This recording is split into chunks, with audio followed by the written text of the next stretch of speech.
DNA versus as a genetic material. This was proved by Hershey and Chase experiment. Whom to call as genetic?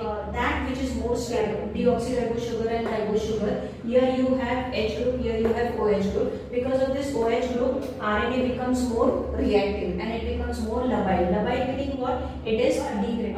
This is reactive and hence it is more unstable. And DNA sugar is less reactive and hence it is more stable. So evolution wise, the molecule which is more stable is genetic molecule should be able to replicate itself. But if you consider as the genetic material in all living organisms, DNA is the genetic material. RNA is of course the genetic material, but in some viruses like TMP, bacteriophage. Bacteriophage. So if you consider DNA is more stable as compared to RNA because of this OH group on the second carbon of the it is present in DNA and uracil is present in RNA. So more stable as compared to stability. The genetic material is one which is able to show some mutations will allow variation to take place and variations are the raw material for evolution.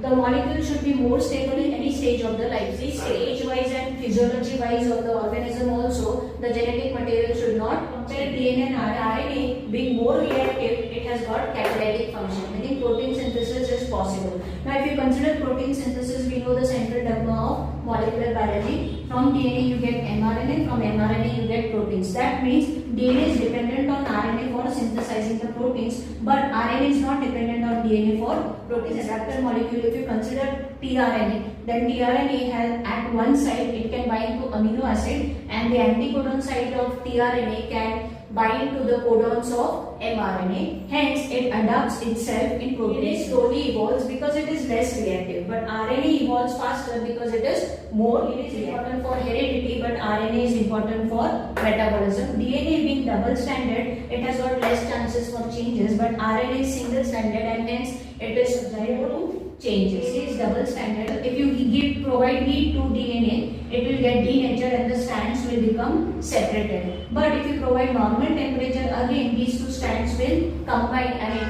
will renature because of the complementarity.